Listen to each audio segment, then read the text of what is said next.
आज हम भारत के संविधान निर्माण की कहानी में थोड़ा गहरे उतरते हैं। ये इतना बड़ा दस्तावेज आखिर बना कैसे, कौन लोग थे इसके पीछे और पूरी प्रक्रिया क्या थी? चलिए समझते हैं इसे। बिल्कुल। और ये कहानी आप देखिए भारत की आज़ादी की लड़ाई के साथ ही शुरू हो जाती है।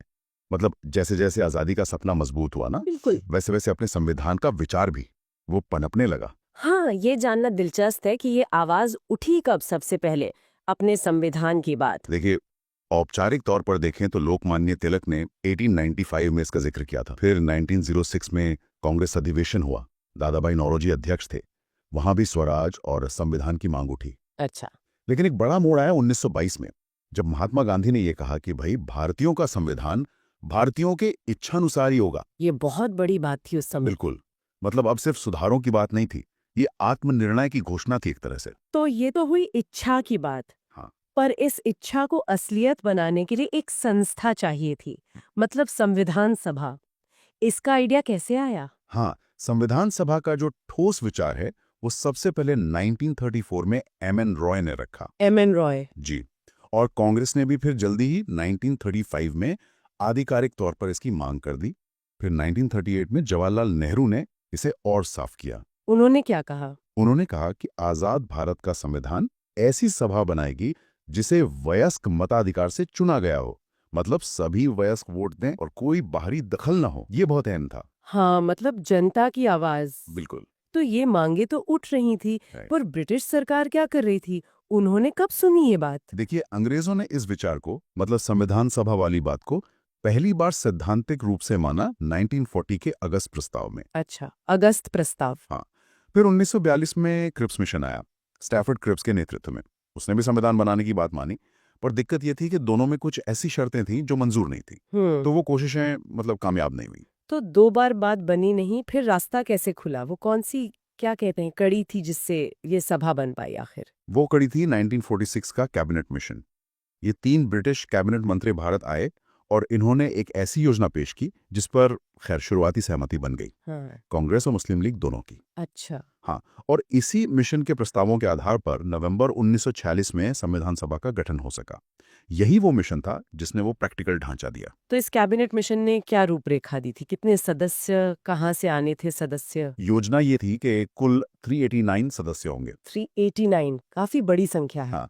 इनमें से 296 आने थे ब्रिटिश भारत से, मतलब 292 प्रांतों से, और 4 चीफ कमिश्नरी क्षेत्रों से, चीफ कमिश्नरी क्षेत्र। जैसे दिल्ली, तिस्तान। ये छोटे प्रांत जैसे थे। और बाकी की 93 सीटें थी देसी रियासतों के लिए। जहां राजाओं का शासन था। जी बिल्कुल। तो ये 296 सदस्य चुने जाने थे या मनोनीत? नहीं, ये 296 चुने जाने थे, लेकिन सीधे जनता से नहीं। इनका चुनाव हुआ अप्रत्यक्ष तरीके से। अप्रत्यक्ष मतलब? मतलब जो प्रांतों की विधानसभाएं थी ना, हम्म। उनके सदस्यों ने वोट डालकर संविधान सभा के सदस्यों को चुना। अच्छा, प्रोविंशियल असेंबली के मेंबर ने चुना। हाँ। और तरीका भी खास था, अनुपातिक प्रतिनिधित्व और एकल संक्रमणीय मत। कोशिश ये थी कि विधानसभा में जिस ग्रुप का जितना हिस्सा है उसी अनुपात में यहाँ भी नुमाइंदगी मिले। और सीटों का बंटवारा? वो आबादी के हिसाब से था, करीब 10 लाख पर एक सीट, और 3 समुदायों में बांटा था, मुस्लिम, सिख और सामान्य। सामान्य में बाकी सब। हाँ। और जो देसी रियासतें थी, उनकी 93 सीटों पर सदस्य मनोनीत होने थे। राजा भेजते अपने प्रतिनिधि। तो चुनाव कब हुए इन 296 सीटों के लिए, और क्या नतीजे रहे? चुनाव हुए जुलाई 1946 में, और नतीजे खैर काफी हद तक वैसे ही थे जैसी उम्मीद थी। कांग्रेस को जबरदस्त जीत मिली, 208 सीटें। 208? हाँ। मुस्लिम लीग 73 सीटों के साथ दूसरी सबसे बड़ी पार्टी बनी, और बाकी 15 सीटें छोटे दलों और निर्दलियों को मिली। तो कांग्रेस का दबदबा साफ दिख रहा था। बिल्कुल। और इसी ने आगे चलकर सभा के काम और देश की राजनीति पर गहरा असर डाला। चुनाव हो गए, सदस्य आ गए, अब काम शुरू करने की बारी थी। पहली बैठक। पहली बैठक हुई 9 दिसंबर 1946 को, दिल्ली के कॉन्स्टिट्यूशन हॉल में, जिसे आज संसद का सेंट्रल हॉल कहते हैं। लेकिन इसमें मुस्लिम लीग? हाँ, मुस्लिम लीग ने इसका बहिष्कार किया। हाँ। वो अलग पाकिस्तान की मांग पर अड़े थे, तो बैठक में सिर्फ 211 सदस्य ही आए। तो शुरुआत थोड़ी अधूरी रही। हाँ, माहौल थोड़ा अनिश्चित था, हम्म। लेकिन काम तो शुरू करना था।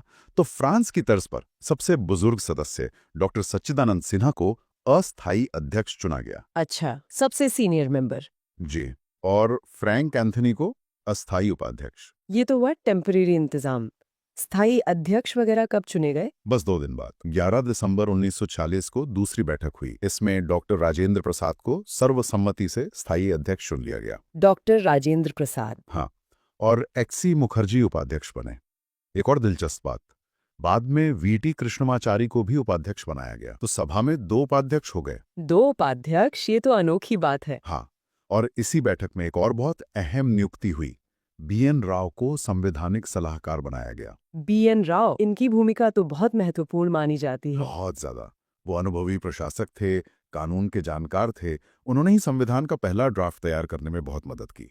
दुनिया भर के संविधान पढ़े उन्होंने। सुना है नेहरू जी ने एक उद्देश्य प्रस्ताव पेश किया था, वो क्या था, उसका क्या महत्व था? दिसंबर 1946 को जवाहरलाल नेहरू ने उद्देश्य प्रस्ताव पेश किया। ये सिर्फ एक प्रस्ताव नहीं था, ये एक तरह से भविष्य के भारत की आत्मा की झलक थी। क्या था उसमें खास? इसमें बताया गया था कि भारत एक स्वतंत्र संप्रभु गणराज्य होगा। सभी नागरिकों को न्याय, स्वतंत्रता, समानता मिलेगी। अल्पसंख्यक, पिछड़े, जनजातीय क्षेत्र, सबके हितों की रक्षा का संकल्प था। मतलब ये एक तरह से संविधान का नक्शा था या दिशा? बिल्कुल, ये वो दिशा थी जिस पर संविधान को चलना था। इस पर सभा में खूब चर्चा हुई और फिर 22 जनवरी 1947 को इसे सर्वसम्मति से पास कर दिया गया। और यही प्रस्तावना बना बाद में? हाँ, यही उद्देश्य प्रस्ताव हमारे संविधान की प्रस्तावना, प्रीएम्बल का आधार बना। के.एम. मुंशी ने तो इसे राजनीतिक कुंडली कहा था। अच्छा, तो उद्देश्य प्रस्ताव ने दिशा तो तय कर दी, लेकिन फिर तो देश की राजनीति में बहुत बड़े बदलाव आए, आजादी मिली, पर विभाजन भी हुआ। इसका संविधान सभा पर क्या असर पड़ा? बहुत गहरा असर पड़ा। जब 15 अगस्त 1947 को भारतीय स्वतंत्रता अधिनियम लागू हुआ, तो संविधान सभा की स्थिति में 3 बड़े बदलाव आए। पहला और सबसे जरूरी, सभा अब पूरी तरह संप्रभु बन गई। संप्रभु मतलब? पूरी तरह आजाद। हाँ, मतलब अब वो ब्रिटिश संसद के किसी कानून से बंधी नहीं थी। अपनी मर्जी से संविधान बना सकती थी, पुराने कानून बदल सकती थी, खत्म कर सकती थी। पूरी पावर। और दूसरा बदलाव? दूसरा ये कि सभा अब सिर्फ संविधान बनाने वाली बॉडी नहीं रही, वो देश की पहली संसद यानी विधायिका भी बन गई। अच्छा, मतलब 2 काम एक साथ? जी हाँ, संविधान बनाना और देश के लिए आम कानून बनाना, जब तक चुनाव ना हो।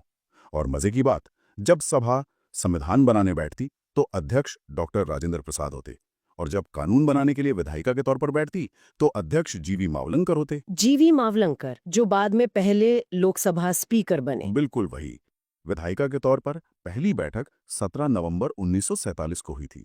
और तीसरा बदलाव यकीनन विभाजन से जुड़ा होगा। हाँ, तीसरा बदलाव सीधा विभाजन का नतीजा था। पाकिस्तान बनने के बाद मुस्लिम लीग के वो सदस्य जो पाकिस्तान वाले इलाकों से थे, वो भारतीय सभा के सदस्य नहीं रहे। तो सभा की कुल सदस्य संख्या 389 से घटकर 299 रह गई। 389 से 299। हाँ, 229 प्रांतों से 70 देशी रियासतों से। ये नई संख्या 31 अक्टूबर 1947 से लागू हुई। इतना बड़ा काम था संविधान बनाना, कानून बनाना। इसे करने के लिए काम को बांटा भी गया होगा, समितियां बनी होंगी। बिल्कुल सही। इतना विशाल काम अकेले कैसे होता? तो सभा ने अलग अलग विषयों के लिए कई समितियां बनाई। इनमें से 8 समितियां काफी बड़ी और महत्वपूर्ण मानी जाती हैं। कौन कौन सी थी मुख्य? जैसे संघ यानी केंद्र से जुड़ी शक्तियों और संविधान के लिए समितियां नेहरू जी के पास थी। प्रांतों के संविधान और मौलिक अधिकार, अल्पसंख्यक, जनजातीय क्षेत्रों जैसे संवेदनशील मुद्दों की सलाहकार समिति सरदार पटेल के पास थी। सरदार पटेल। हाँ, प्रक्रिया और संचालन समितियां डॉक्टर राजेंद्र प्रसाद देख रहे थे। और राज्यों से बातचीत के लिए भी एक समिति थी, वो भी नेहरू जी के पास थी। ये सलाहकार समिति काफी बड़ी लग रही है। मौलिक अधिकार, अल्पसंख्यक। हाँ, पटेल की वाली समिति बहुत अहम थी और उसके तहत भी 5 उप समितियां थी, जैसे मौलिक अधिकारों पर जे.बी. कृपलानी, अल्पसंख्यकों पर एच.सी. मुखर्जी, उत्तर पूर्व के जनजातीय क्षेत्रों पर गोपीनाथ बोरदोलोई। अच्छा। और इन सब के बीच वो समिति जिसका नाम सबसे ज्यादा आता है, प्रारूप समिति, ड्राफ्टिंग कमेटी। अध्यक्ष थे डॉक्टर बी.आर. अम्बेडकर। हाँ, प्रारूप समिति, ये सबसे महत्वपूर्ण मानी जाती है। इसके बारे में थोड़ा और बताइए। जरूर। प्रारूप समिति बनी 29 अगस्त 1947 को। इसका काम सबसे मुश्किल था। बाकी सारी समितियों की सिफारिशें, सभा में हुई बहसें, उन सबको मिलाकर संविधान का एक कोहेरेंट कानूनी मसौदा यानी ड्राफ्ट तैयार करना। इसमें कितने सदस्य थे? अध्यक्ष डॉक्टर अम्बेडकर समेत 7 सदस्य थे, एन गोपालस्वामी अयंगर, अल्लादी कृष्णा स्वामी अय्यर, के एम मुंशी, सैयद मोहम्मद सादुल्ला। 2 सदस्य बाद में बदले भी। एन माधव राव आए बी एल मित्तर की जगह, उनकी सेहत ठीक नहीं थी। और टी कृष्णमाचारी आए डीपी खेतान के निधन के बाद। काफी दिग्गज लोग थे इसमें। बिल्कुल। इस समिति ने बहुत मेहनत की। पहला मसौदा फरवरी 1948 में छापा ताकि लोग उस पर राय दे सकें। जनता की राय ली गई। हाँ बिल्कुल। लोगों से, अखबारों से, विशेषज्ञों से सुझाव मांगे गए। उन पर विचार करके अक्टूबर 1948 में दूसरा मसौदा आया। और फिर अंतिम मसौदा 4 नवंबर 1948 को डॉक्टर अंबेडकर ने सभा में पेश किया। अंतिम मसौदा पेश होने के बाद इसे पास कैसे किया गया? क्या फिर से बहस हुई इस पर?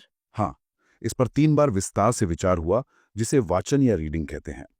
पहला वाचन 4 नवंबर से 9 नवंबर 1948 तक चला, आम चर्चा हुई। ठीक है। फिर आया दूसरा वाचन। ये सबसे लंबा और सबसे अहम था, 15 नवंबर 1948 से 17 अक्टूबर 1949 तक। सोचिए। लगभग 1 साल। हाँ, इसमें संविधान के हर क्लॉज पर, हर शब्द पर खंड खंड करके बहस हुई। हजारों संशोधन पेश हुए, कुछ माने गए, कुछ गिरे। यहीं पर संविधान को असली शक्ल मिली। और तीसरा वाचन? तीसरा वाचन 14 नवंबर 1949 को शुरू हुआ। इसमें बस यही था कि भाई मसौदा जैसा तय हो गया है, उसे पास किया जाए। और फिर आया वो ऐतिहासिक दिन, 26 नवंबर 1949। संविधान दिवस। हाँ, डॉक्टर अंबेडकर ने प्रस्ताव रखा कि सभा द्वारा निर्धारित संविधान को पारित किया जाए। प्रस्ताव पास हो गया और भारत के लोगों ने संविधान को अंगीकार कर लिया, अपना लिया। उस दिन 284 सदस्यों ने हस्ताक्षर किए। तो जो संविधान 26 नवंबर 1949 को अपनाया, उसमें क्या क्या था? उस मूल संविधान में प्रस्तावना थी, 395 अनुच्छेद थे और 8 अनुसूचियां थीं। 395 आर्टिकल्स, 8 शेड्यूल्स। जी। और ये जानना भी जरूरी है कि कुछ जरूरी चीजें जैसे नागरिकता, चुनाव, अस्थायी संसद के नियम, ये सब 26 नवंबर 1949 को ही लागू हो गए थे। तुरंत। अच्छा, उसी दिन से। लेकिन हम गणतंत्र दिवस तो 26 जनवरी को मनाते हैं। पूरा संविधान उस दिन क्यों लागू हुआ? बिल्कुल सही सवाल। अपनाया 26 नवंबर 1949 को, पर बचे हुए ज्यादातर प्रावधान लागू हुए 26 जनवरी 1950 को। इस तारीख का अपना इतिहास है। हाँ, वो लाहौर अधिवेशन वाला। बिल्कुल। 1930 में इसी दिन पूर्ण स्वराज दिवस मनाया गया था।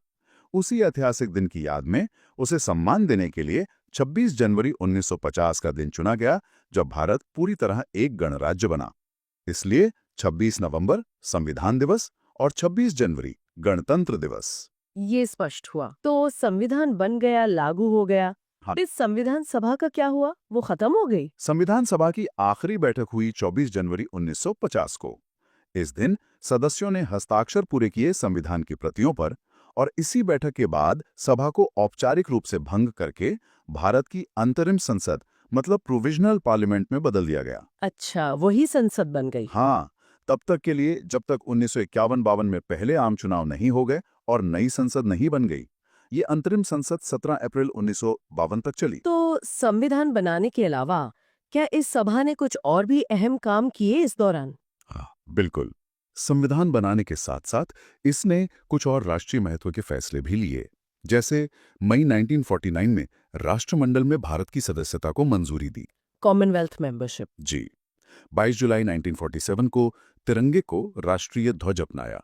और 24 जनवरी 1950 को, यानी अपनी आखिरी बैठक में, जनगण मन को राष्ट्रगान और वंदे मातरम को राष्ट्रगीत के रूप में अपनाया। और राष्ट्रपति। हाँ, उसी दिन 24 जनवरी 1950 को डॉक्टर राजेंद्र प्रसाद को भारत के पहले राष्ट्रपति के रूप में भी चुना गया। वाह, मतलब एक ही सभा ने कितने सारे ऐतिहासिक काम किए। बिल्कुल। कुछ और रोचक बातें या तथ्य हैं इस पूरे सफर से जुड़े? कुछ दिलचस्प चीजें? हाँ, कुछ छोटी छोटी मगर मजेदार बातें हैं। जैसे संविधान सभा की जो मोहर थी ना, उस पर हाथी का निशान था। हाथी क्यों? शायद शक्ति और स्थिरता का प्रतीक रहा हो। और संविधान बनने में कुल कितना समय लगा? 2 साल 11 महीने 18 दिन। लगभग 3 साल। हाँ, इस दौरान कुल 11 सत्र हुए। वैसे कुछ लोग 24 जनवरी 1950 की आखिरी बैठक को 12वां सत्र भी गिनते हैं। संवैधानिक सलाहकार BN राव के बारे में एक और बात, उन्होंने बर्मा के संविधान में भी मदद की थी और वो हेग में अंतर्राष्ट्रीय न्यायालय में पहले भारतीय जज भी बने। अच्छा, ये तो नहीं पता था। हाँ, सभा के सचिव थे HVR अयंगर और मुख्य प्रारूपकार, मतलब चीफ ड्राफ्टमैन, वो थे LN मुखर्जी। और वो जो हाथ से लिखी प्रतियां हैं संविधान के? हाँ, वो तो कला का नमूना है। अंग्रेजी वाली प्रेम बिहारी नारायण रायजादा ने लिखी, सुंदर इटैलिक हैंडराइटिंग में। हिंदी वाली वसंत कृष्ण वैद्य ने। और इन पन्नों को सजाया शांति निकेतन के कलाकारों ने, नंदलाल बोस, राम मनोहर सिन्हा वगैरह। हर पन्ने पर खूबसूरत चित्रकारी है। कमाल है। और हाँ, ये भी कि 26 नवंबर को संविधान दिवस के रूप में मनाने की शुरुआत 2015 से हुई। ये सब जानना वाकई बहुत दिलचस्प है। इतनी बड़ी प्रक्रिया थी, जाहिर है आलोचना भी हुई होगी, सब एकमत तो नहीं रहे होंगे। हाँ, जहाँ तारीफ हुई वहीं कुछ आलोचनाएं भी हुई, खासकर बाहर से। जैसे ब्रिटिश विशेषज्ञ सर आइवर जेनिंग्स को लगा कि शायद अल्पसंख्यकों के हितों पर उतना ध्यान नहीं दिया गया। अच्छा। हाँ, एक अमेरिकी इतिहासकार हैं ग्रेनविल ऑस्टिन। उन्होंने कहा कि संविधान सभा एक दलीय देश का एक दलीय निकाय थी। सभा ही कांग्रेस थी और कांग्रेस ही भारत थी। मतलब कांग्रेस के दबदबे की तरफ इशारा था। हाँ, क्योंकि कांग्रेस की सीटें बहुत ज्यादा थी। बिल्कुल। ब्रिटेन के विस्काउंट साइमन ने तो इसे हिंदुओं की सभा कह दिया था। और चर्चिल, जो भारत की आज़ादी के खिलाफ थे, उन्होंने कहा कि इसने सिर्फ एक बड़े समुदाय का प्रतिनिधित्व किया। ये तो काफी तीखी आलोचनाएं हैं। हाँ, ये उस समय के माहौल और नजरिए को दिखाती हैं। हालांकि सभा के नेताओं ने इनका जवाब भी दिया था और कोशिश पूरी की थी कि सबके हित शामिल हों। तो ये थी हमारे संविधान के बनने की कहानी। एक ऐसी यात्रा जिसमें सपने थे, चुनौतियां थीं, बहुत बहसें हुईं, असहमतियां भी थीं, लेकिन अंत में एक साझा दस्तावेज बनाने का संकल्प जीता। इसी ने आजाद भारत की नींव रखी। बिल्कुल। इतने सारे अलग अलग विचारों, भाषाओं, धर्मों, संस्कृतियों को एक संविधान में पिरोना, ये सच में एक असाधारण उपलब्धि थी। दुनिया के सबसे बड़े लोकतंत्र की बुनियाद।